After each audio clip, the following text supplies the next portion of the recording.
اول: بنده کی هستی؟ جواب: بنده خداوند جل جلاله. سوال دوم: امت کی هستی؟ جواب: امت محمد رسول الله صلی الله علیه و سلم.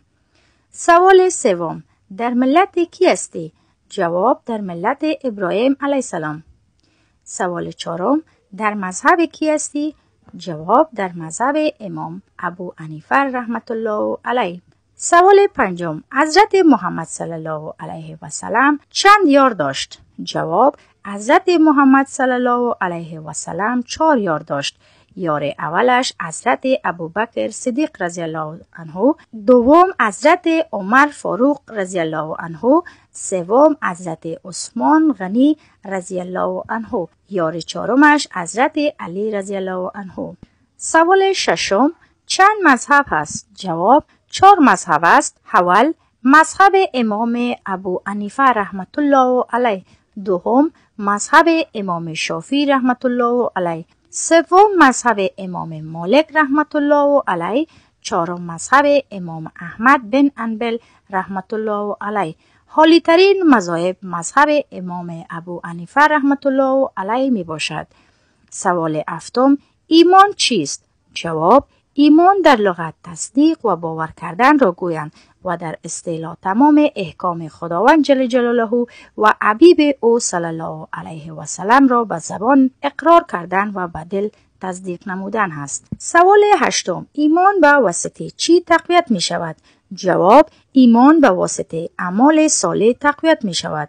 سوال نهم: اسلام چیست؟ جواب: اسلام عبارت از تسلیم شدن، پیروی از قوانین و احکام الهی می باشد. سوال دهم: اسلام چه قسم دین است؟ جواب: اسلام دین متوسط بین سختی و آسانی است. سوال 11: چند کتاب آسمانی هست و به کیها نازل شده است؟ جواب: 4 کتاب آسمانی هست و به 4 پیغمبر علیه السلام نازل شده است. اول: تورات به حضرت موسی علیه السلام نازل شده است. دوم: انجیل به حضرت عیسی علیه السلام نازل صل است. سوم: زبور به حضرت داوود علیه السلام نازل شده است. چهارم: قرآن کریم به حضرت محمد رسول الله صلی الله علیه و سلم نازل شده است.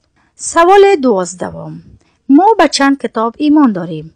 جواب: ما به 4 کتاب ایمان داریم: تورات، انجیل، زبور و فرقان. سوال 13: کتاب ما کدام هست؟ جواب: کتاب ما قرآن کریم هست. سوال 14: قرآن کریم در مدت چند سال از طرف کی توسط کی به حضرت محمد صلی الله علیه و سلم نازل شده است؟ جواب: قرآن کریم در مدت 23 سال از طرف خداوند جل جلاله توسط حضرت جبرائیل علیه السلام به حضرت محمد صلی الله علیه و سلم نازل گردیده است.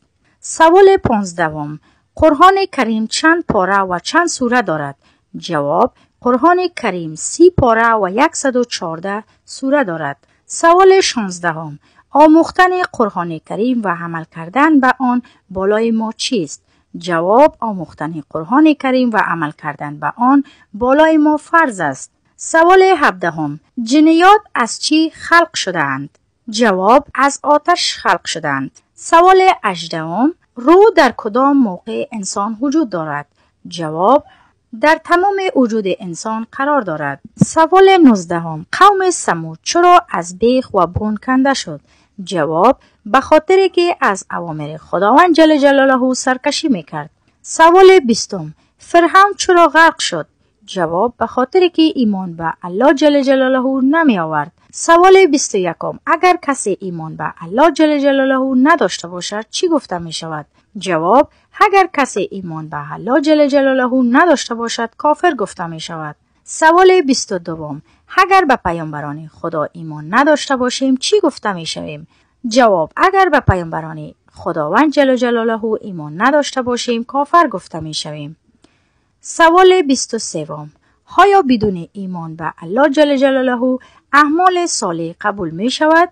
جواب: بدون ایمان به خداوند جل جلاله اعمال صالح قبول نمی شود. سوال 24: برخی از نامهای خداوند جل جلاله را بیان کنید. جواب: رحمان، رحیم، رزاق، خالق، کریم، ستار، رقیب، قیوم، قادر و غیره. سوال 25. برخی از نام‌های پیامبران صلی الله علیه و سلم را بیان کنید. جواب: محمد، احمد، محمود، صادق، منیر، بشیر، نذیر، مزمل، مدثر و غیره. سوال 26. مومن به چند چیز هست؟ جواب: مومن به 7 چیز است. اول، ایمان به خداوند جل جلاله. دوم، ایمان به ملائکه. سوم، ایمان به کتاب‌های اسلامی. چهارم، ایمان به پیامبران. پنجم، ایمان به روز آخرت. ششم، ایمان به زنده شدن پس از مرگ. هفتم، ایمان به اندازه خیر و شری که از جانب خداوند جل جلاله می باشد. سوال 27. پیامبر کی را گویند؟ جواب: کسی که از طرف الله جل جلاله برای راهنمایی بشر فرستاده شده است. سوال 28. تعداد پیامبران علیه السلام چند است؟ جواب: تعداد پیامبران علیه السلام 1,24,000 کم و بیش.